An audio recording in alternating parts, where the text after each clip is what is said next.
ونستعينه ونستغفره ونؤمن به ونتوكل عليه ونعوذ بالله من شرور أنفسنا ومن سيئات أعمالنا من يهده الله فلا مضل له ومن يضلله فلا هادي له وأشهد أن لا إله إلا الله وأشهد أن محمدا عبده ورسوله أعوذ بالله من الشيطان الرجيم بسم الله الرحمن الرحيم يا أيها الذين آمنوا اتقوا الله حق تقاته ولا تموتن إلا وأنتم مسلمون يا أيها الناس اتقوا ربكم الذي خلقكم من نفس واحدة وخلق منها زوجها وبث منهما رجالا كثيرا ونساء واتقوا الله الذي تساءلون به والأرحام إن الله كان عليكم رقيبا يا أيها الذين آمنوا اتقوا الله وقولوا قولا سديدا يصلح لكم أعمالكم ويغفر لكم ذنوبكم ومن يطع الله ورسوله فقد فاز فوزا عظيما أما بعد فإن خير الحديث كتاب الله وخير الهدي هدي محمد صلى الله عليه وسلم وشر الأمور محدثاتها وكل محدثة بدعة وكل بدعة ضلالة وكل ضلالة في النار وعدهم وقل لهم في أنفسهم قولا بليغا رب اشرح لي صدري ويسر لي أمري واحلل عقدة من لساني يفقهوا قولي. تمام قسم کی تعریف رب العالمین کے لیے سزاوار ہے. بعدہ درود السلام کا تحفہ اللہ کے حبیب محمد رسول اللہ صلی اللہ علیہ وسلم پر. امام احمد بن حنبل رحمۃ اللہ علیہ مسند احمد کے اندر اور امام ترمذی علیہ الرحمہ ترمذی شریف کے اندر نقل کرتے ہیں. راوی ایک ننھے منھے صحابی عبداللہ بن عباس رضی اللہ تعالی عنہ یہ کہتے ہیں کہ ایک بار میں اللہ کے نبی صلی اللہ علیہ وسلم کا ردیف تھا، یعنی اللہ کے نبی صلی اللہ علیہ وسلم نے اپنی سواری پر اپنے پیچھے ان کو بٹھا رکھے. سواری چل رہی تھی کہ اسی درمیان آپ نے کہا یا غلام. عام طور پر عرب کے لوگ چھوٹے معصوم ننھے منھے نابالغ بچوں کو غلام کہتے ہیں.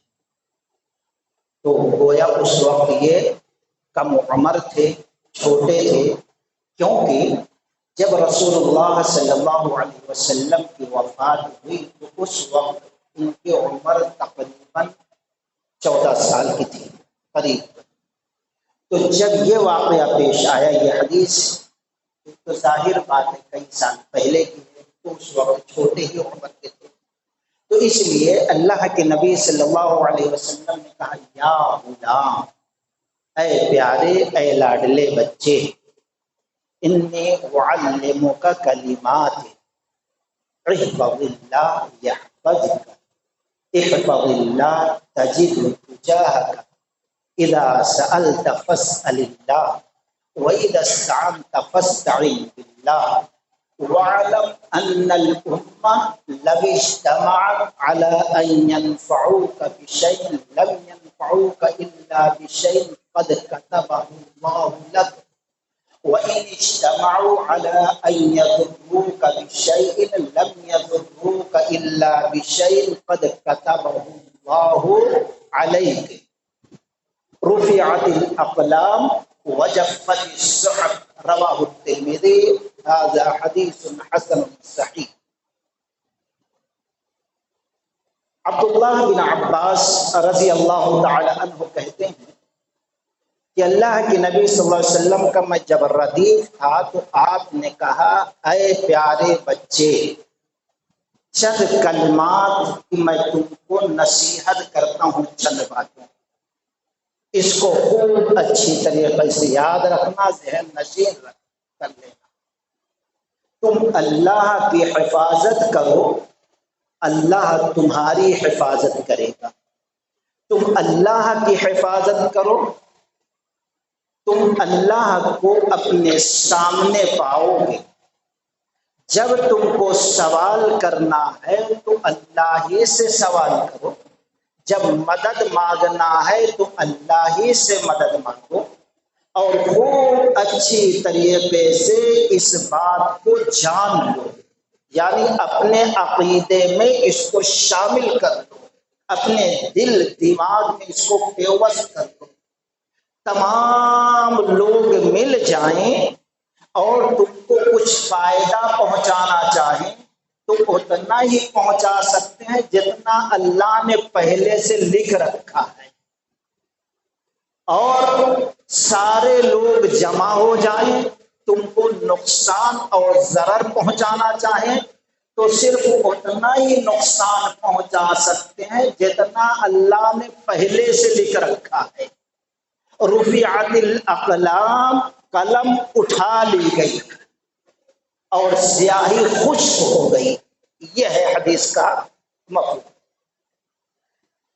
یہ حدیث خاص کر کے آج کے ماحول معاشرے کے حساب سے ہر مسلمان کو یاد رکھنا ہے، اس پر غور کر کے اس کے مطابق زندگی گزارے تو دنیا اور آخرت سکون کی ہو، اللہ کی مدد شامل حال ہوگی۔ اور پھر ہر ماں باپ کو چاہیے، جیسے اللہ کے نبی نے عبداللہ بن عباس رضی اللہ تعالیٰ عنہ معصوم تھے، چھوٹے تھے، اتنی اہم باتوں کی نصیحت کی، ہر ماں باپ کو اپنے معصوم بچوں کو ان چیزوں کی نصیحت برابر کرتے رہنا ہے۔ احفظ اللہ یحفظک، تم اللہ کی حفاظت کرو، تمہاری حفاظت اللہ کرے گا۔ کیا مطلب ہے اللہ کی حفاظت کرنے کا؟ مطلب یہ ہے کہ جو اللہ تبارک و تعالی نے تمہیں حکم دیا ہے، شریعت دیا ہے، قانون دیا ہے، اللہ کے حکم کو تسلیم کر لو اور قبول کر لو، دل سے، عمل سے، زبان کے ذریعے سے، اور اس کے مطابق تم عمل کرتے رہو، اور اس میں حد سے تجاوز نہ کرو، یعنی جو چیزیں اس شریعت میں نہیں ہے دین سمجھ کے، ثواب سمجھ کے اس کے اندر داخل نہ کرو، شامل نہ کرو، اس پر عمل نہ کرو، اور اچھائیوں پر عمل کرو، اور جن چیزوں سے روک دیا گیا ان چیزوں سے رک جاؤ، اور انہی چیزوں کی تم دنیا کے اندر لوگوں کے سامنے پیغام رکھو، انہی چیزوں کی تبلیغ بھی کرو۔ اس کا فائدہ کیا ہوگا؟ احفظ اللہ تجدہ تجاہک، جب تم اللہ کی شریعت کی حفاظت کرو گے تجدہ تجاہک، تم اس کو اپنے سامنے پاؤ گے، یعنی تم اپنے سامنے رب کو پاؤ گے، مطلب یہ ہے رب العالمین تمہاری مدد کرے گا، تمہاری حفاظت کرے گا۔ اللہ سے جو تم نے امید بات رکھی ہے کہ اللہ تعالی ہماری زندگی سکون اور قرار کی ہو، اللہ تعالی دشمنوں پر ہم کو غالب رکھے، اللہ ہم کو عزت عطا فرمائے، اللہ لوگوں کے دلوں میں ہمارے لیے محبت پیدا کر دے، اللہ عذاب قبر سے، قبر کی تنگی سے، قبر کی وحشت سے، قبر کی ہولناکی سے، قبر کے ازدوں کیڑے مکوڑوں سے بچائے تو اللہ بچائے گا، اور پھر آخرت میں اللہ کی رحمت کی امید ہے تو رب رحمت بھی عطا کرے گا، اللہ نبی کی شفاعت بھی عطا کرے گا، اللہ پل صراط بھی پار کرا دے گا، اللہ دوزخ سے بچا لے گا، اللہ جنت الفردوس میں داخلہ فرما دے گا۔ غرضے کی جو بھی امیدیں مومنوں کی اللہ کے ساتھ لگی ہے اللہ اس کی امید کو پورا کرے گا، شرط یہ احفظ اللہ، وہ اللہ کی حفاظت کرے، یہ فائدہ ہوگا دوستو۔ احفظ اللہ تجد تجاہک، تم اللہ کی حفاظت کرو، جو امید رب سے تم نے باندھ رکھی ہے اللہ اس امید کو پورا کر دے گا۔ اور پھر آگے اگر تم اللہ سے کٹو گے تو اللہ کے نبی نے فرمایا وَعَلَمْ أَنَّ الْأُمَّةَ لَوِ اجْتَمَعَتْ، خوب اچھی طریقے سے جان لو اے بیٹے کہ چاہے پوری دنیا جمع ہو جائے، ساری مخلوق، ساری بادشاہت، سارے ممالک، اور تم کو کچھ فائدہ پہنچانا چاہے تو بس اتنا ہی پہنچا سکتے جتنا اللہ نے لکھ دیا ہے، یعنی تقدیر پر ایمان لا دو۔ اور نقصان بھی پہنچانا چاہے اتنا ہی پہنچا سکتے جتنا اللہ نے لکھ دیا ہے۔ یہ فائدہ نقصان ہمارے ہاتھوں کی کمائی ہوتی ہے۔ آج ظالم لوگ ہمارے اوپر مسلط ہیں، مہنگائی کا سلسلہ بڑھ رہا ہے، رزق تنگ ہو رہا ہے، لوگوں کے اندر مفاد پرستی، خود غرضی آ گئی ہے، بھائی بھائی کا ہمدرد نہیں ہے، دوست دوست کا خیر خواہ نہیں ہے، ظالم لوگ ہمارے اوپر مسلط ہے۔ تو اللہ ایک ہی جواب دیتا ہے، اگر خشکی میں پوری دنیا میں کوئی آفت آتی ہے یا کہ سمندر میں کوئی آفت آتی ہے جانوروں پر، بما کسبت ایدی الناس، کو تمہارے ہاتھوں کی کمائی کی وجہ سے، تمہارے کرتوت کی وجہ سے، بما کسبت ایدی الناس، یہ ہمارے اعمال کا نتیجہ ہوا کرتا ہے، اسی کے مطابق اللہ نے تقدیر لکھ دی ہے۔ رفعت الاقلام، قلم اٹھا لی گئی اور سیاہی خوش ہو گئی۔ اس حدیث میں 4 باتیں اہم ہیں دوستوں۔ ایک تو تم اللہ کی حفاظت کرو، اللہ تمہاری حفاظت کرے گا، ایک۔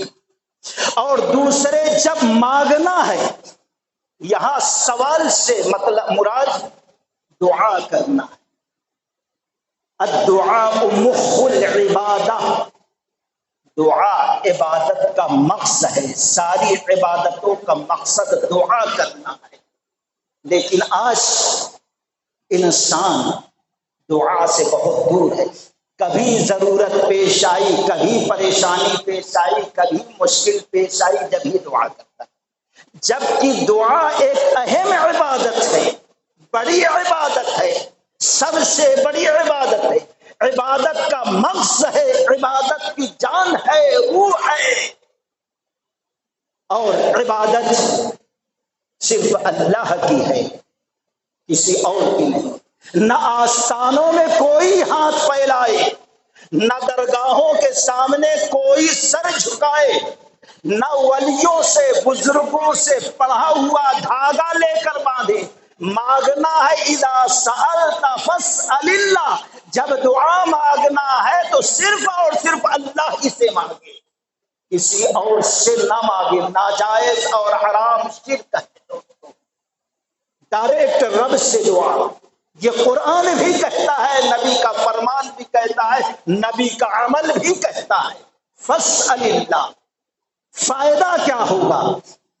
صرف پریشانیوں میں نہیں مانگنا، بلکہ اس کی دعا جلدی قبول ہوتی، اس کی دعا میں زیادہ اثر ہوتا ہے جو خوشحالی میں بھی دعا مانگتا رہتا ہے۔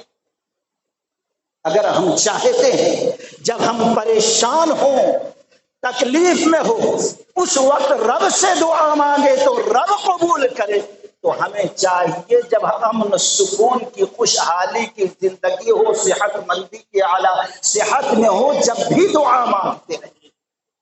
حضرت یونس علیہ السلام کے بارے میں حافظ ابن کثیر علیہ الرحمہ نقل کرتے ہیں، اللہ نے ان کو نبی بنایا تھا، اپنے علاقے میں دعوت و تبلیغ کر رہے تھے، بیزار ہو گئے، انسانی فطرت ہے، جو کام کرتا ہے اگر اس کے اندر فائدہ نہ دکھے، اثر نہ ہو تو انسان گھبرا جاتا ہے، پریشان ہو جاتا ہے، بیزار ہوتا ہے۔ بلا رب کی اجازت سے، بلا رب کے پوچھے وہ بستی چھوڑ کر چلے گئے، جاؤ یہ لوگ بات نہیں مانتے اس لیے چھوڑ دے رہا ہوں۔ ایسے وقت میں جب چھوڑ کر چلے گئے تو اللہ ناراض ہو گیا۔ مشہور واقعہ ہے، سمندر میں ڈال دیا گیا، اللہ نے مچھلی کو حکم دیا اپنا نوالا بنا دے۔ جب پیٹ میں گئے تاریکی در تاریکی، ایک پانی کے نچلے حصے میں پانی کی تاریکی، دوسرے مچھلی کے پیٹ میں یہ تاریکی، ایسے وقت میں انہوں نے رب سے دعا مانگی، لا الہ الا انت سبحانک انی کنت من الظالمین۔ لا الہ کوئی نہیں معبود الا انت مگر تو، سبحانک اے رب آپ ہر عیب سے پاک ہیں۔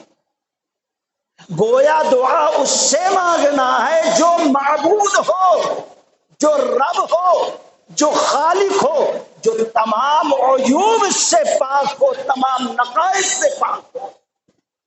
اور کوئی انسان، کوئی ایسی مخلوق نہیں ہے جو عیبوں سے، نقائص سے پاک صاف ہو۔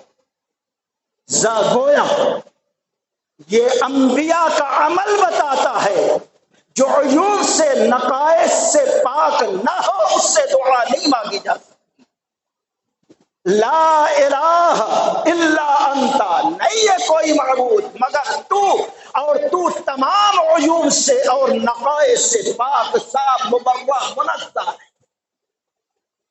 الا انت سبحانک انی کنت من الظالمین، مولا میں نے اپنے آپ پر ظلم کیا ہے، تیری اجازت کے بغیر بستی چھوڑ دیا ہے۔ بار بار یہ دعا مانگتے رہے، بار بار یہ دعا مانگتے رہے۔ فرشتوں نے کہا اے رب العالمین،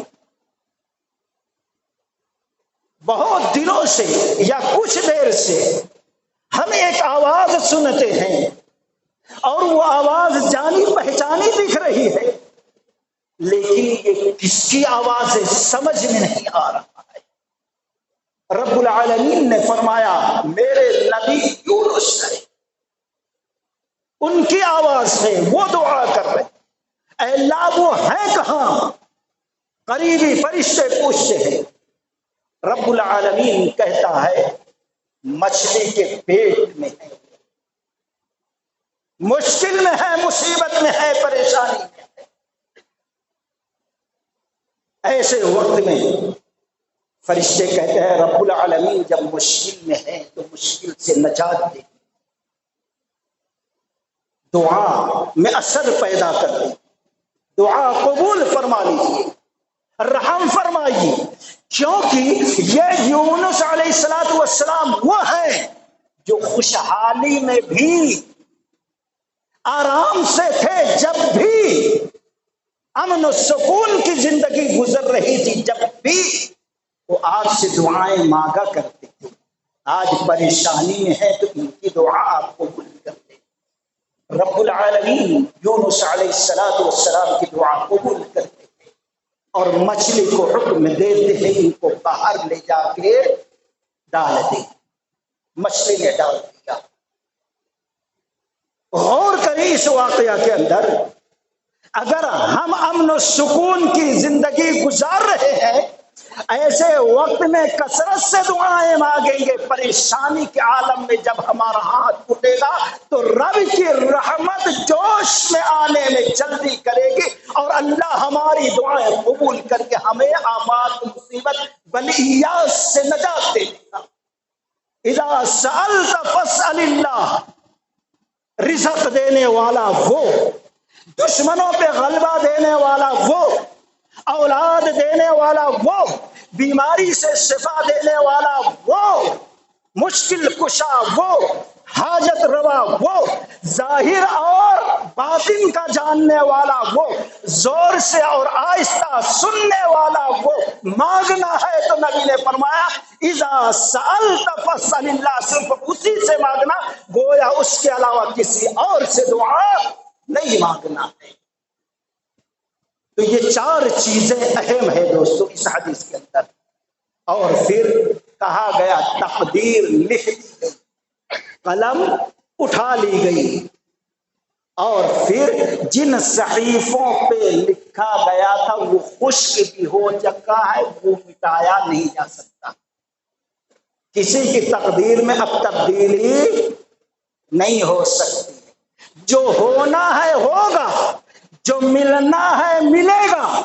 انسان کو چاہیے کہ وہ جد و جہد کرے اور کوشش کرے اور عمل کرے، یہ نہیں کہ تقدیر پر یقین کر کے بیٹھ جائے۔ تدبیر بھی ہے اور تقدیر بھی ہے۔ وَأَن لَّيْسَ لِلْإِنسَانِ إِلَّا مَا سَعَىٰ، انسان کے لیے وہی ہے جو کوشش کرے۔ دوستو اس حدیث کو بڑے اختصار کے سامنے میں نے آپ کے سامنے رکھا۔ آج کا دور دیکھیے اور اس حدیث کے اندر جو ہم کو سبق دیا گیا اس پر غور کریں، اور مسلمان عصر حاضر میں موجودہ دور میں کس ذلت کا سامنا کر رہے ہیں اس پر بھی نظر ڈالیں۔ اگر ہم چاہتے ہیں، مثال کے طور پر آج 13 تاریخ کو ووٹ بھی ہے، ہم کچھ کہہ لیتے ہیں، کچھ سن لیتے ہیں، فلاں آئے فلاں آئے زبان، لیکن ہم چاہتے ہیں کہ ہمارا جو کھلا ہوا دشمن ہے، جو اسلام کو اور مسلمان کو مٹانا چاہتا ہے، وہ شکست خوردہ ہو جائے۔ تو سب سے پہلے ہمیں اللہ تبارک و تعالی سے تعلق مضبوط کرنا پڑے گا، اور وہ کیا؟ احفظ اللہ یحفظک، اللہ کی شریعت کی حفاظت کرو، اللہ تمہاری حفاظت کرے گا۔ رب العالمین نے فرمایا وَلَيَنْصُرَنَّ اللَّهُ مَن يَنْصُرُهُ إِنَّ اللَّهَ لَقَوِيٌّ عَزِيزٌ، جو شخص اللہ کی مدد کرتا ہے، وَلَيَنْصُرَنَّ اللَّهُ مَن يَنْصُرُهُ، اس کی مدد کی جاتی ہے اللہ کی جانب سے۔ اور یاد رکھنا ان اللہ لقوی عزیز، اللہ بہت قوت والا بھی ہے اور اللہ غلبے والا ہے۔ اللہ سے بڑا کوئی طاقت والا نہیں ہے، اللہ سے بڑا کوئی غلبے والا نہیں ہے۔ اور پھر اللہ تعالی ایمان والوں کی صفت بیان کرتا ہے، جن کی اللہ مدد فرمائے گا، جن کو اللہ دشمنوں پر غلبہ دے گا، جن کو اللہ قوت دے گا۔ الذین ان مکناہم فی الارض اقاموا الصلاۃ وآتوا الزکاۃ وامروا بالمعروف ونہوا عن المنکر وللہ عاقبۃ الامور، سورہ حج۔ جب ان لوگوں کے قدم جما دیے رب نے، اگر اقاموا الصلاۃ، نماز کی پابندی کریں گے، اور زکوٰۃ صحیح معنوں میں نکال کر اپنے کمزور مسلمانوں کی مجبوری کو دور کر کے مضبوط کریں گے، ان کی پریشانیوں کو دور کریں گے۔ لئن اقمتم الصلاۃ وآتیتم الزکاۃ وامروا بالمعروف، اور اچھائیوں کا حکم دیتے رہیے، تبلیغ کرتے رہیے، ونہوا عن المنکر، اور پھر برائیوں سے گناہوں سے روکیں گے۔ وَلِلَّهِ عَاقِبَةُ الْأُمُورِ، تمام امور اللہ کے ہاتھ میں، تمام معاملات کا انجام رب کے ہاتھ میں، یعنی کسی مخلوق کے ہاتھ میں کوئی اختیار نہیں، کوئی تمہارا کچھ بگاڑ سکتا، چاہے آسمان کا معاملہ ہو، زمین کا معاملہ ہو، کوئی کچھ نہیں بگاڑ سکتا، نہ دین کے معاملے میں اور نہ دنیا کے معاملے میں۔ تمام امور وللہ عاقبۃ الامور، اللہ کے ہاتھ میں ہے۔ لیکن ہم عمل کریں گے شریعت پر تو اللہ ہماری مدد کرے گا۔ مطلب یہ اگر مدد نہیں کریں گے تو اللہ ہماری مدد نہیں کرے گا۔ نقصان کیا ہوگا دوستو؟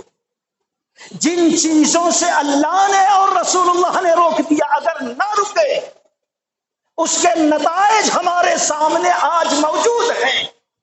اور اس سے زیادہ عبرتناک معاملہ ہو سکتا ہے، حالات بگڑ سکتے ہیں۔ ایک لمبی حدیث ہے جس کو امام ابن ماجہ رحمۃ اللہ علیہ نے ابن ماجہ شریف کتاب الفتن کے اندر نقل کیا ہے۔ راوی عبداللہ بن عمر رضی اللہ تعالیٰ عنہ، لمبی حدیث ہے لیکن اس کی دو چیزیں آپ کے سامنے۔ اللہ کے نبی صلی اللہ علیہ وسلم نے فرمایا وَلَمْ يَنْقُسُ الْمِيقَالَ وَالْنِسْيَانَ، لوگ ناب تول میں کمی بیشی جب کرنے لگیں گے، یہ کاروباری علاقہ ہے، کاروبار کرنے والے ہیں، غور کرو۔ وَلَمْ يَنْقُسُ الْمِكْيَالَ وَالْمِيزَانَ، جب لوگ ناب تول میں کمی بیشی کرنے لگیں گے، یعنی دینے کا معاملہ ہو تو کم وزن کر کے دیں گے، جب لینے کا معاملہ ہو تو زیادہ لینے کی کوشش کریں گے۔ یا اس کو اس انداز میں بھی لے سکتے ہیں، ہم چاہتے ہیں ہمارے سارے لوگ حق ادا کریں، لیکن ہم کسی اور کا حق ادا کرنے کے لیے تیار نہیں۔ ہم چاہتے ہیں ہماری سب عزت کرے، لیکن ہم کسی کی عزت، کسی کی قدر کرنے کے لیے تیار نہیں۔ جب لوگوں کا ذہن ایسا ہو جائے، جب معاشرے میں یہ سوچ آ جائے لین دین میں کمی بیشی، چاہے معاملات کا ہو، چاہے حقوق کا ہو، چاہے خریدنے اور بیچنے کا ہو، تو اللہ تعالیٰ 3 قسم کا عذاب مسلط کرتا، صرف ایک گناہ کی وجہ، صرف ایک گناہ کی وجہ سے۔ اللہ کی شریعت کو توڑ رہے ہیں، رب نے کہا تھا حفاظت کرو، اللہ غضبناک ہوتا ہے۔ اخذوا بالسنین وشدت المؤونہ وجور السلطان علیہم 3 عذاب۔ ایک تو اللہ تعالی ایسی قوم پر ہم دیتے وقت کم دے کے، 3 پاؤ دے کے 1 کلو کا پیسہ لے رہے ہیں، یہ ایسا جرم ہے، یہ ایسا گناہ ہے کہ اللہ تبارک و تعالیٰ اس کی سزا پوری امت کو، پوری قوم کو دیتا ہے۔ اس کا گناہ صرف اسی پر نہیں ہوتا ہے، پوری قوم پر۔ کیوں نبی نے فرمایا اخذوا بالسنین وشدت المؤونہ وجور السلطان علیہ، ایک عذاب قوم پر یہ مسلط ہوتا ہے کہ قحط سالی اللہ مسلط کر دیتا ہے، یعنی بارش، جب بارش نہیں ہو تو کھیتوں میں چیزیں مشکل سے پیدا ہوئی تو کرایہ بھی مہنگا، اور پھر 20 روپے کلو ٹماٹر جو ہے 150 روپے کا خریدنا پڑتا ہے، واہ ویلا شروع ہو جاتا ہے۔ اور صرف قحط سالی یہی نہیں کہ بارش نہ ہو، بلکہ کبھی بارش لا کر اللہ تعالیٰ کھیتیوں کو برباد کر دیتا ہے، یہ بھی قحط سالی کا دوسرا طریقہ ہے۔ کھیت میں کچھ بھی نہیں بچتا جب بھی چیزیں مہنگی ہو جاتی ہیں، یہ عذاب۔ دوسرا عذاب رزق کی تنگی کر دیتا ہے۔ آج ہر شخص، کیا بھائی کاروبار نہیں چل رہا ہے، کیا بھائی ایسا ہو گیا، کیا بھائی اتنا ڈوب گیا، یہ ہو گیا، وہ ہو گیا، نوکری چلی گئی، اتنا خرچہ گھر پہ ہے، اتنا قرض ہمارے اوپر ہے، زندگی مشکل کر دیتا ہے اللہ ہر شخص کے اوپر۔ آج جو آوازیں اٹھ رہی ہیں نوکریوں ہی کی اٹھ رہی ہیں، پوری قوم پریشان، انسان پریشان۔ یہ دوسرا عذاب ایک گناہ کی وجہ سے۔ رب نے کہا تھا یہ نہیں کرنا لیکن کر رہے، رسول نے روکا تھا لیکن رک نہیں رہے، پوری قوم پر یہ عذاب، پورے ملک پر یہ عذاب مسلط کر دیا تھا۔ تیسرا وجور السلطان علیہ، جب لوگ لین دین میں ناب تول میں کمی بیشی کرنے لگے، اللہ ایسی قوم پر، ایسے ملک پر ظالم اور جابر حاکم کو مسلط کر دیتا ہے، وزیر اعلیٰ کو مسلط کر دیتا ہے۔ آج تقریباً ملک کے تقریباً ممالک پر ظالم جابر ہی حکمراں مسلط ہے، صرف ایک گناہ ہے دوستو، ایک گناہ، ہم نے اللہ کے حکم کو تسلیم نہیں کیا، جن سے روکا تھا اس سے نہیں۔ آج ہماری کوشش ہے ووٹ دے کر ایسے ظالم کو ہٹایا جائے۔ اگر ہم چاہتے ہیں ویسا ظالم ہٹے تو رب کی مدد لینا ہوگا، رب کی مدد لینا ہے تو اللہ و رسول نے جن چیزوں سے روک دیا ہے ان چیزوں سے اپنے ایمان کو، اپنی زندگی کو بچا لیں، اس کو ترک کر دیں۔ اور اسی طریقے سے اختلاف اللہ کا بڑا عذاب ہے۔ آج کتنی بڑی بدبختی ہے ہماری، کتنی بڑی بدبختی ہے کہ کہیں پر 80-90% بھی اگر مسلمان ہیں، کئی ایسے مقام ہیں 20% غیر ہیں، لیکن الیکشن میں ووٹ میں غیر آتا ہے، مسلمان نہیں آتا۔ کیوں؟ اختلاف۔ دوستو آج بھی جو ووٹ ہونے جا رہا ہے 13 تاریخ کو، اس میں مسلمانوں کو اپنا فائدہ نہیں دیکھنا ہے، قوم کو دیکھنا ہے، قوم کو بچانے کی، ایمان کو بچانے کی کوشش کرنا، متحد ہونے کی ضرورت ہے۔ اللہ تبارک و تعالی نے سورہ انفال میں کہا وَأَطِيعُوا اللَّهَ وَرَسُولَهُ، اور نبی نے اسی حدیث کے ایک ٹکڑے میں کہا، لمبی حدیث ہے، کب اختلاف ہوتا ہے؟ وَمَا لَمْ تَحْكُمُوا أَئِمَّتُهُمْ بِكِتَابِ اللَّهِ وَتَخَيَّرُونَ مِمَّا أَنزَلَ اللَّهُ إِلَّا جَعَلَ اللَّهُ، اللہ کے نبی صلی اللہ علیہ وسلم نے فرمایا وَمَا لَمْ تَحْكُمُوا أَئِمَّتُهُمْ بِكِتَابِ اللَّهِ، جب امام لوگ، امام کس کو کہتے ہیں؟ صرف نماز پڑھانے والے کو امام نہیں کہتے، صرف جنازہ پڑھانے والے کو امام نہیں کہتے، صرف خطبہ دینے والے کو امام نہیں کہتے ہیں، صرف نکاح پڑھانے والے کو امام نہیں کہتے ہیں۔ صدیق اکبر رضی اللہ تعالیٰ عنہ، بخاری کی روایت ہے، امام کی تعریف کی، ایک بوڑھی عورت نے پوچھا جو اسلام ہم قبول کیے ہیں، اس اسلام کے وجہ سے اللہ نے دنیا کے اندر امن و سکون دیا ہے، عزت کا تحفہ ہم کو عطا کیا ہے، آرام کی زندگی گزر رہی ہے، یہ کب تک رہے گا؟ انہوں نے کہا جب تک تمہارے ائمہ اچھے رہیں گے۔ پوچھا ائمہ امام سے کیا مراد ہے؟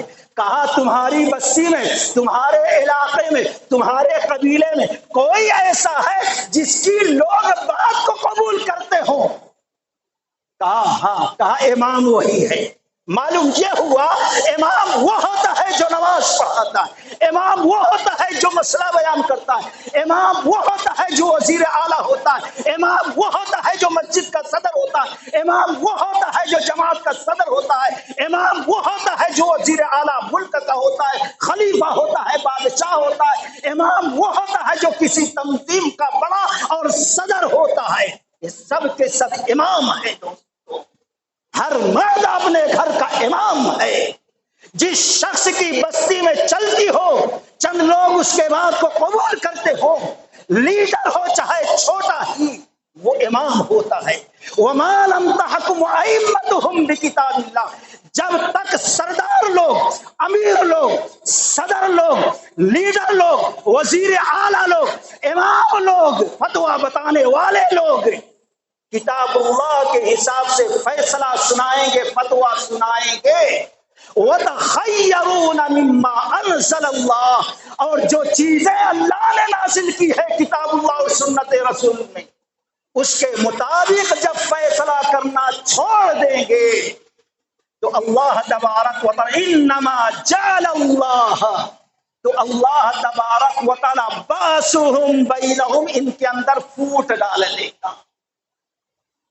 آج ہر مسجد میں، ہر تنظیم میں، ہر مدرسے میں، ہر قوم میں، ہر ملک میں اختلاف اختلاف اختلاف۔ چند باتیں اپنانے سے اختلاف نہیں ملتا، کیونکہ یہ اختلاف اللہ نے عذاب کے طور پر ڈالا۔ کیوں ڈالا ہے؟ قرآن و حدیث کے مطابق فیصلہ لوگوں میں نہ کرنے کی وجہ سے۔ اور رب نے سورہ انفال میں کہا وَأَطِيعُوا اللَّهَ وَرَسُولَهُ الرسول، اطاعت کرو اللہ کی و رسول کی، ولا تنازعوا فتفشلوا، اور تم آپس میں اختلاف نہ ڈالو۔ مطلب یہ ہے جب کسی جگہ کتاب اللہ اور سنت رسول اللہ کے مطابق نہیں معاملات ہوتے ہیں تو ایسے وقت میں اختلاف وہاں ہو جاتا ہے، قوم اختلاف کر دیتی ہے۔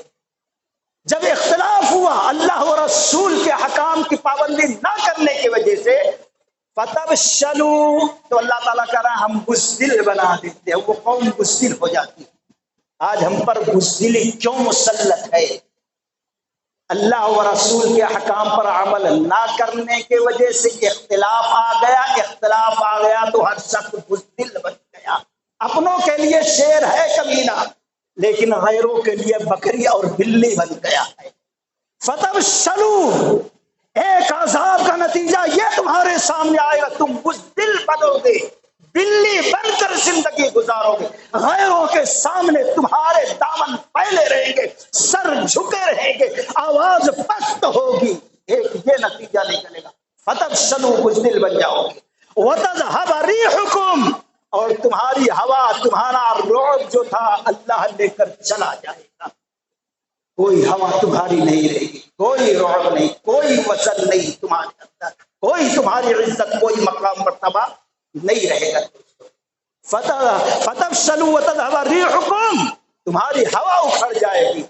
واصبروا ان اللہ مع الصابرین، اے ایمان والو ہمیشہ اللہ و رسول کی شریعت کی پابندی کرو، اور خاص کر کے جب تمہارے دشمنوں کا سامنا ہو، ایسے وقت میں اللہ و رسول کی اطاعت کو مضبوطی سے تھام لو، اور مضبوطی سے تھامنے میں، دشمن کے سامنے سینہ تان کر ٹھہرنے میں، جو تکالیف آئے، جو مصیبتیں آئیں، جو پریشانی آئے، جھیل لینا۔ واصبروا ان اللہ مع الصابرین، تکلیفوں پر صبر کرنے کی وجہ سے تم کو اللہ کا ساتھ نصیب ہوگا، تم کو اللہ کی مدد اور تائید نصیب ہوگی۔ تو دوستو، شریعت کی پابندی نہ کرنے کی وجہ سے آج اتحاد کی ضرورت ہے، ملک پریشان ہے، دشمن اسی لیے اتنا ڈرا ہوا ہے کہ غیر مسلموں کو مسلم کا لباس پہنا کے بتانا چاہ رہا ہے کہ مسلمان ہمارے ساتھ ہے، یہ دھوکہ دے رہا ہے تاکہ مسلمان دھوکہ کھائیں۔ آج کے وقت میں دوستو، جب ووٹ کا وقت ہے، جب قوم کی عزت داؤ پر لگی ہوئی ہے، ان کا سکون داؤ پر لگا ہوا ہے، ہر شخص کا فرض ہے کہ ذرا سوچے سمجھے غور کرے، دنیاوی فائدہ نہ دیکھے وہ ہمارے بستی کا، انہیں ہمارا یہ نہیں، قوم دیکھے دوستو، ایمان دیکھے، اس پر غور کرے خوب اچھی طریقے سے، اور پھر اتحاد قائم رکھنے کی کوشش کرے، اور سب مل کر ایک کو ووٹ دے، اور ووٹ دینے چاہ رہے ہیں تو غور سے ووٹ دے کہ مشین میں انگلی دبانے کے بعد ووٹ پڑ رہا ہے نہیں پڑ رہا ہے۔ اور تیسری چیز دوستو دعا ہے، دعاؤں سے اللہ تبارک و تعالیٰ قوموں کی تقدیریں بدل دیتا ہے۔ یہ نہیں کہ جب ہم ووٹ دینے جا رہے ہیں یا ووٹ دینے کے بعد دعا کر لیں، ہمیشہ دعا کرتے رہے، اے اللہ ایسے ظالم پر ہماری مدد فرما دے، اس طریقے سے برابر دعا کرتے رہے۔ جب ہم اللہ کی شریعت کی پابندی کریں گے، جب اللہ کے منع کردہ چیزوں کو ترک کر دیں گے، جب ہم اتحاد پیدا کریں گے، اور جب ہم اللہ سے دعا کریں گے، اور پھر جو ظاہری اسباب ہیں ان اسباب کو ہم اپنائیں گے تو انشاءاللہ ظالم پر اللہ ضرور مسلمانوں کو غلبہ دے گا۔ اللہ تعالیٰ سے دعا ہے کہ اللہ تبارک و تعالیٰ ہم تمام لوگوں کو صحیح معنوں میں حالات کو سمجھنے اور قرآن و سنت کو سمجھ کر غور کر کے اپنی اصلاح کرنے کی توفیق رفیق عطا فرمائے۔ وآخر دعوانا الحمدللہ رب العالمین۔ نحمده ونصلي على رسوله الكريم، أعوذ بالله من الشيطان الرجيم، بسم الله الرحمن الرحيم، إنا نحن نحيي ونميت وإلينا المصير، يوم تشقق الأرض عنهم سراعا ذلك حشر علينا يسير، نحن أعلم ما يقولون وما أنت عليهم بجبار، فذكر بالقرآن من يخاف وعيد، ان اللہ یأمر بالعدل والإحسان وإیتاء ذی القربى وینہی عن الفحشاء والمنکر والبغی یعظکم لعلکم تذکرون اذکروا اللہ یذکرکم وادعوہ یستجب لکم ولذکر اللہ تعالی اکبر. السلام علیکم.